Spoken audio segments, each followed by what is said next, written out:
of Allegiance.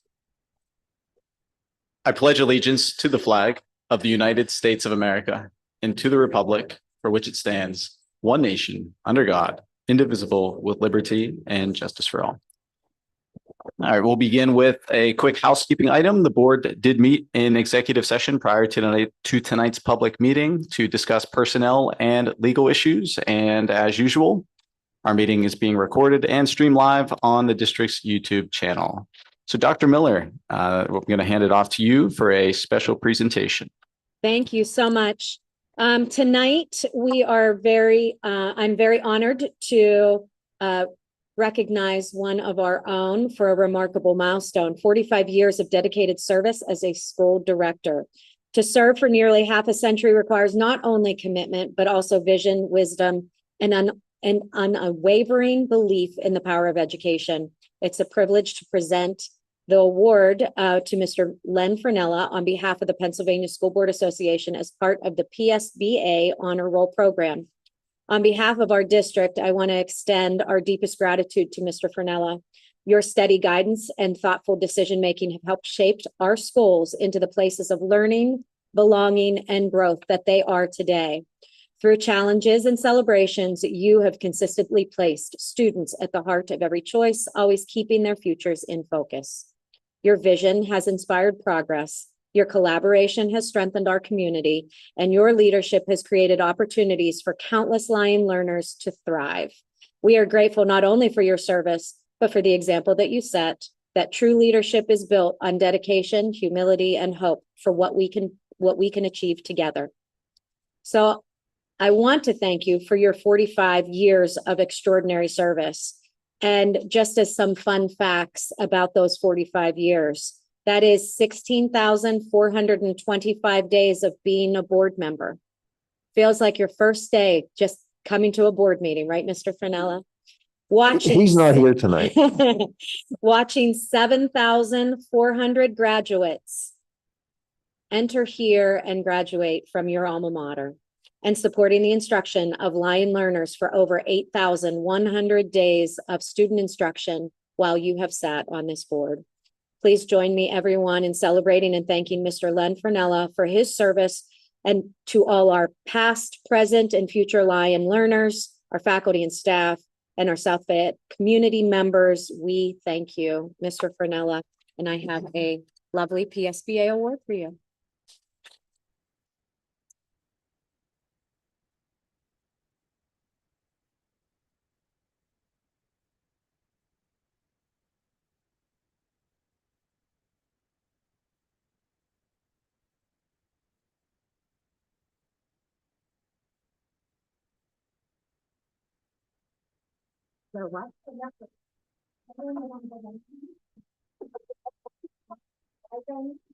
I know I'm being insulted, I think.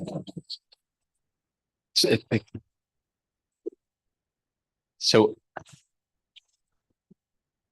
as we research that additional piece of information, thank you for that presentation, Dr. Miller, and thank you, Mr. Fernella, for the leadership that you provide both in the past, present, and in the future for South Fayette students and staff members.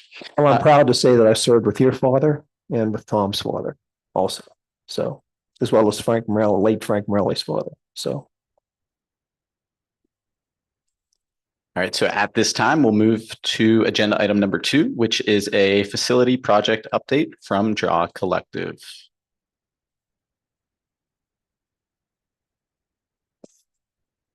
Okay, I'll give the update on the intermediate school progress. I'm going to go right to the pictures and kind of just walk through what's happening. So area C, the brick and the ground face block work is nearly complete. I believe they have to complete setting the sills at the windows if they didn't do that today, and then finish the caulking of the control joints. And then that scaffold will start to come down with any luck here by the end of the week, definitely early next week. It's one of R.A. Glancy's drone shots that they've been gracious enough to provide to me to put in my reports He has a lot of good photos that I'll share throughout the entire life of the project. Just a good one from overhead. Inside that space, the MEP contractors, mechanical, electrical, and plumbing continued some in-wall, above-ceiling rough-ins. The interior contractor did start some framing of metal stud walls for some closet space and the separate rooms within the orchestra room. Drywall has commenced in a certain portion of the space, and ductwork is going to start if it hadn't already today. Yeah, and the rooftop unit is getting set this Friday. So another big crane will be sitting in the loading dock area to set the rooftop unit on that curb that's covered there in plastic. So that's a milestone for that area. There's a shot of the inside. So the framing of the bulkhead ceilings, some of the walls started to get insulated. It's not shown in that photo, but work's progressing in there as we thought it would be. Area D, foundations and foundation wall work is ongoing. The goal in this area is to have structural steel hit the site end of October, early November. So R.A. Glancy is diligently working on the foundations. The plumber has started his plumbing underground this past Monday, starting within the building, the storage room on the ground floor that we've taken over. Glancy actually has cut the hole through the foundation of the existing building into that room, which will be a future corridor in that ground floor space. Another nice shot from R.A. Glancy's drone, a good overhead of what's happening there. Area A, the three-story addition is moving along as well. The stud work, as you can see, is complete. And if you drive around, you'll start to see the blue sheathing, exterior sheathing that goes on the exterior of that addition. The brickwork, those masons are going to move directly over to that spot after they demob from area C with the air barrier and start the brick and ground face block on that addition. The slabs are poured. Obviously, the roof is dried in as of last Friday. And then they've cut the openings on each classroom on the ground, first and second floor into the existing building. And there's temporary partitions separating that from the existing school. Another one of his drone shots before the roof went on and before the sheathing went on the addition early last week. So that's the pictures I have, and that's really the progress. Existing building, like I mentioned before in August, the work really progressed as we thought it would. There's a few lingering items. The three conference rooms where they added the doorways from the hallway. We're waiting on the doors. The frames are installed, but it's ready to go. Everything else inside the existing building was completed. That's really the progress for the project as of today. Are there any questions from any of the board members related to the progress or the schedule of the project? Okay. I believe there is a change order on your agenda. A level 1 board policy change order for ratification for the area D addition for the door frames. There was some additional mullions that were added. So that was approved by the administration on the board agenda for final vote tonight. Any questions related to that change? I do have one question. Sure. So educate me. What are mullions and why do we need to add those? It's the vertical and horizontal framing of the door frame and the borrowed lights, similar to what you have here. So they just added a couple horizontal ones to match the existing building frames. So it was all consistent through your new addition in the existing building. That wasn't in the original drawings? It was not. Oh, okay, thank you. Any other questions related to the intermediate school project? Okay, thank you. Thank you, Mr. Day.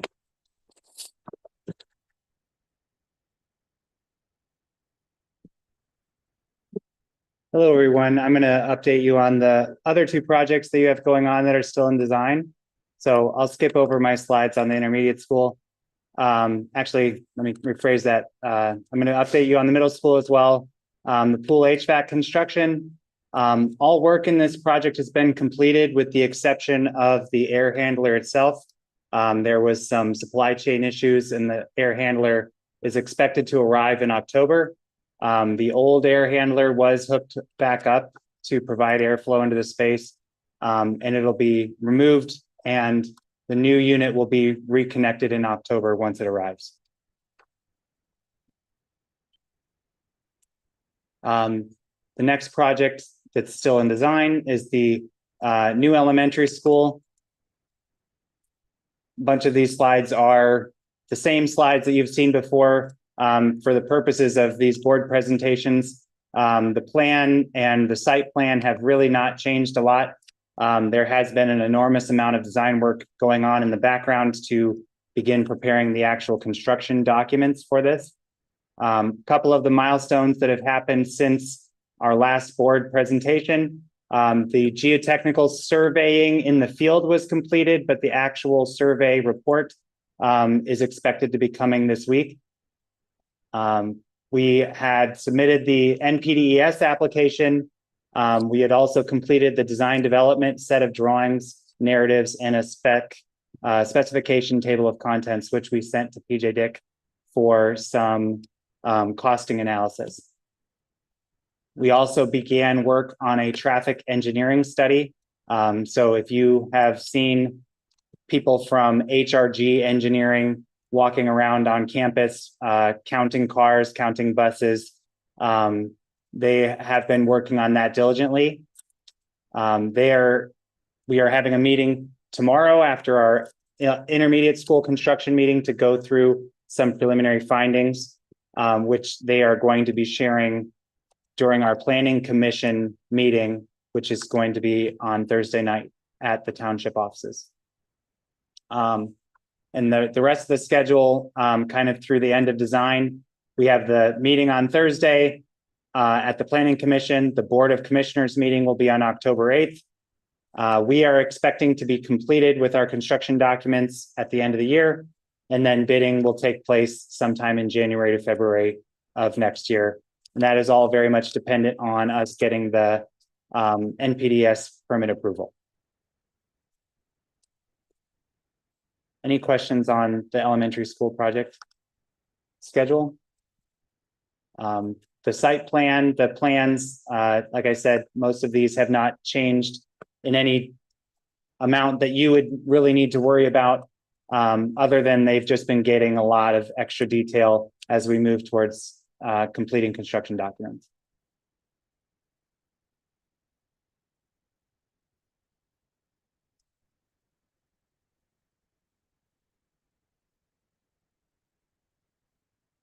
Any questions on the elementary school before I move on to the bus depot?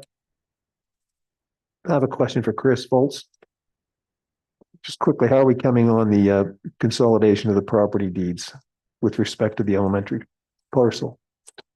We did speak of that with I think it was Draw and their folks, and it's part of their plan. They said they're ready for it. They're processing it, and they're in the process of getting that done as part of their duties for the school district. We have to record anything in the county. We will, but Okay. they're taking the lead on All right. getting that taken care of. Thank you. Thank you.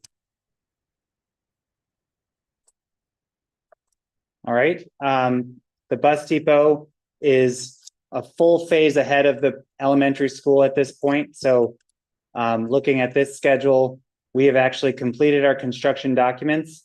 We had our last Board of Supervisors meeting with the township on August 19th. We are going to be doing some final document coordination through the end of next week, with the expectation that we would start bidding October 1st. Since our last meeting, we also completed our final submission of our NPDES application and addressed any remaining comments from the Conservation District. And we received that final approval for MPDS, so full steam ahead into bidding. Upcoming meetings, we just are going to be submitting and hoping to answer any questions or comments to the township for the actual building permit and plan review. We'll be submitting that this week. And then we'll be continuing to work with Chris in the township and the school district on the developers agreement. The design schedule, basically all that's left now is bidding and construction. And as I mentioned, bidding, we will plan to take place October 1st through November 5th. I sent out some placeholder timelines for pre-bid meetings as well as a bid opening on November 5th. Any questions on the schedule for this? And similar to the elementary school, the drawings that I'm presenting tonight really haven't changed much. There's an enormous amount of detail that went into finalizing the actual design of this to prepare for building permit and construction that has taken place since the last meeting. Can you flip back a minute? I do have a question. Yeah. No, yeah, right there. So what's the resolution with respect to the exit of the road going down into the bus garage area and where it aligns with the campus? You still have it showing as right in direct line of the student services building?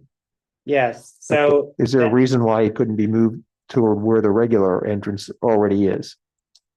You mean the entrance into the bus depot Yes. site? Yes. So there was a study done that showed that we were too close to that bend on Old Oakdale Road. It wouldn't have, that turn would not have given drivers enough distance to see around the bend before buses would be pulling out. So we were required to hold that driveway entrance off of that bend a certain distance, and that's the distance that was required.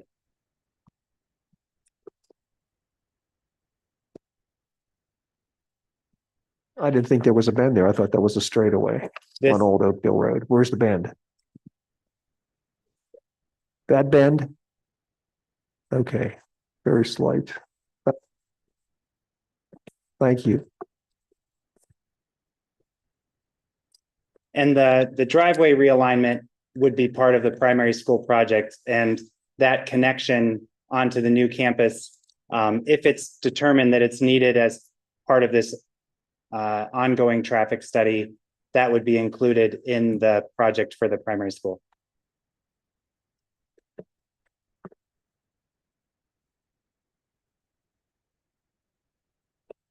Any questions on the bus depot or any more questions? All right. Thank you very much, Tim. Yep.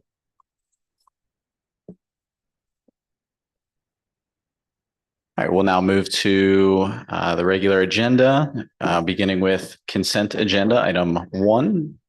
Is there a motion to approve the consent agenda items 1, 2, and 3?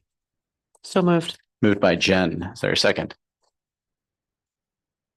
Second by Bill. All in favor? Aye. Opposed? Motion carries.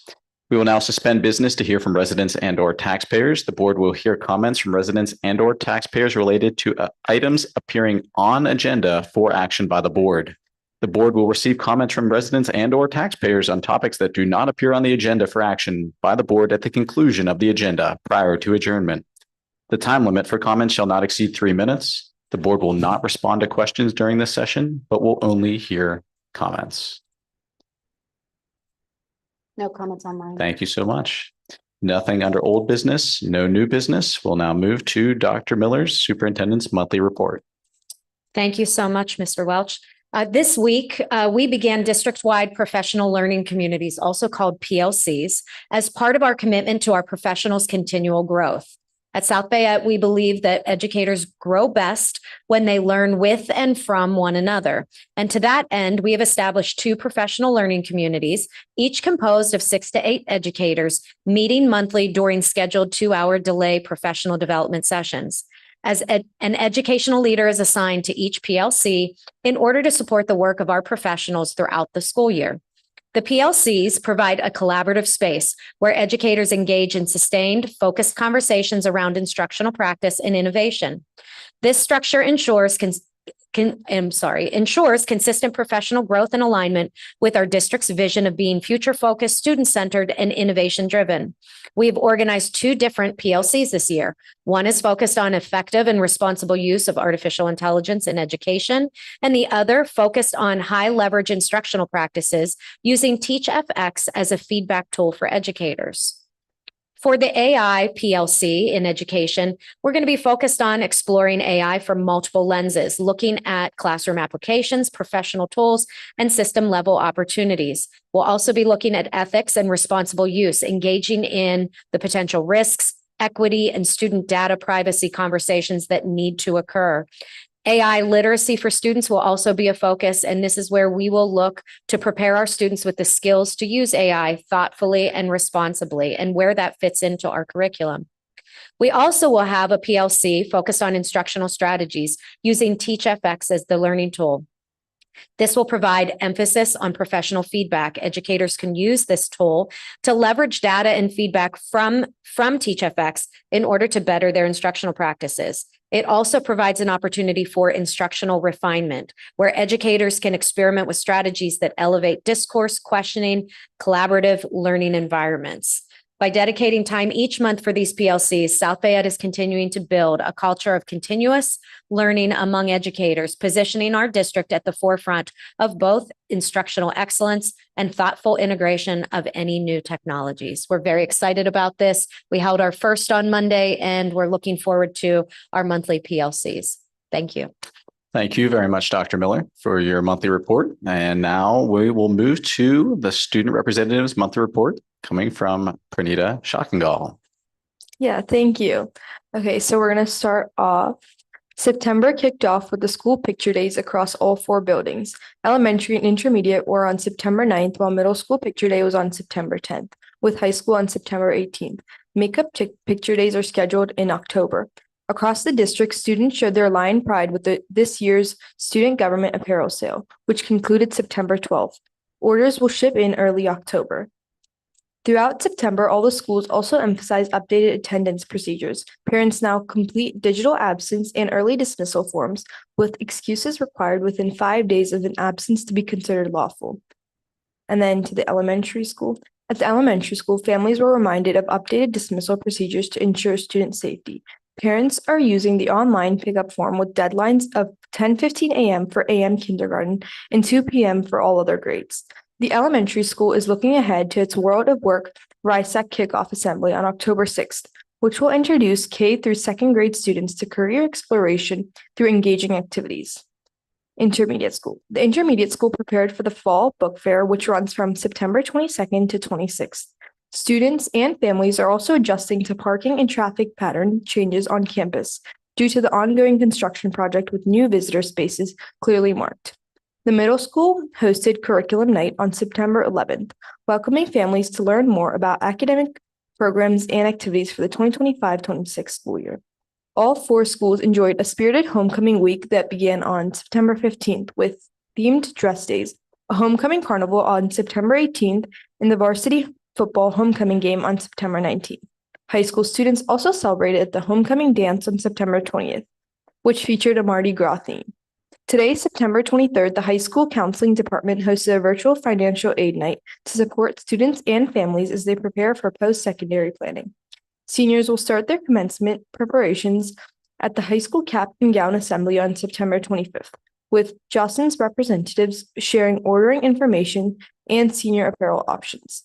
The month will close with the High School Festival of Band on September 27th, an evening showcase highlighting music programs from South Fayette and visiting schools. Thank you. Thank you very much for your report, Pranita. We'll now move to item 2. Under the business office, we have one item for approval this evening that was previewed last week. Is there a motion to approve business office item number 1? So moved. Moved by Jen. Is there a second? Second. Second by Tom. All in favor? Aye. Opposed? Motion carries. We approved several personnel items last week. We have 4 additional personnel items that action is required on this evening. Dr. Miller, if you would be so kind to inform us on items 1 through 4. Absolutely. We're looking for number 1, approval to hire Kristen Fagan as a family consumer science permanent substitute. And that would be effective date to be determined. Item 2 is approval for the following leaves of absence. That would be for Jordan Kavisky on or around December 17th, and middle school paraeducator Nancy Iannarelli, and that would be intermittent. Item 3 is for the following resignations. That would be for paraeducator Jet Pattison and building substitute Jonah Phillip. And then item 4 is a recommendation to hire Grant Jones as a middle school personal care paraeducator. Thank you. Thank you for reading those in, Dr. Miller. All right, is there a motion to approve personnel items 1, 2, 3, and 4? So moved.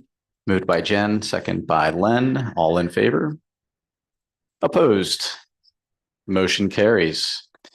Under education, we had some items that we approved last week. We have 7 new items under education for approval this evening. We'll take these together. Is there a motion to approve education items 1 through 7? So moved. Moved by Jen. Second by Rebecca. All in favor? Aye. Opposed? Motion carries. 1 item under transportation for approval this evening. That was previewed last week. And transportation number 1. Is there an item to approve transportation? Or I'm sorry, is there a motion to approve transportation item number 1? Moved by Bill. Second. Second by Jen. All in favor? Aye. Opposed? Motion carries.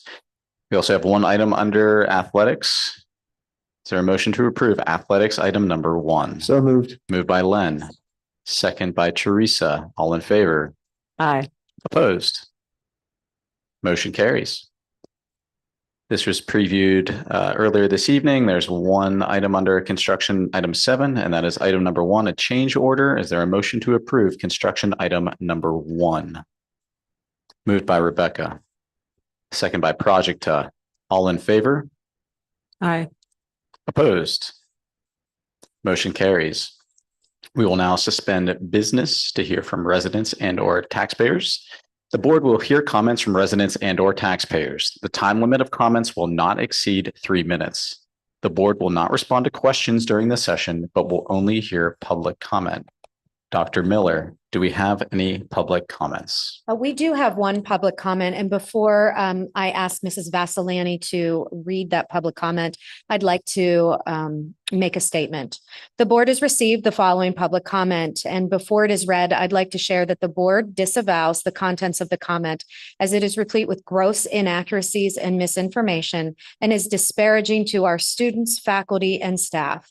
The board is committed to continue to follow Policy 256 that is focused on providing a positive and inclusive educational environment, and one that is focused on prohibiting intimidation as it pertains to the education provided during the school day, as well as extracurriculars offered in our district.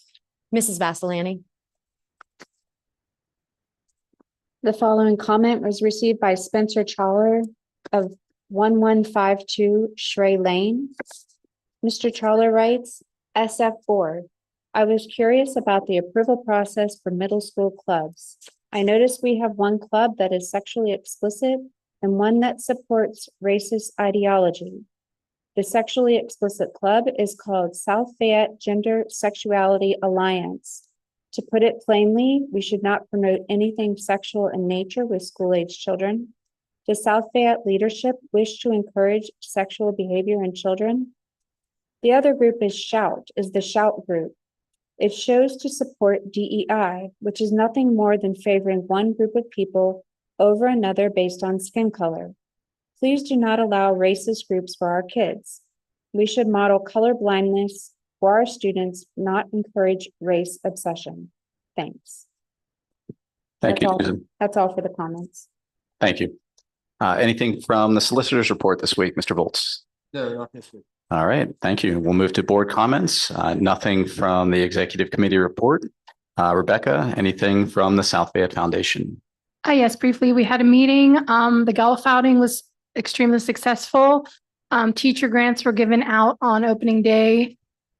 And upcoming, there's going to be a Fun Fest, holiday letter fundraiser, and a time capsule fundraiser. Thank you very much, Rebecca. We'll now move to PSBA Legislative Committee Report. Projecta, anything to share? No, I don't have any updates today. Thank you, Projecta. Parkway West, Tom. No report, thanks. Thank you. And Jen, anything from Shasta? Nothing from Shasta. Sounds good. At this time, is there a motion to suspend the meeting and enter into executive session? And this would be a non-voting. We would not be voting on anything when we exit out of executive session. So moved. Moved by Jen. Second by, I believe it was Rebecca. All in favor?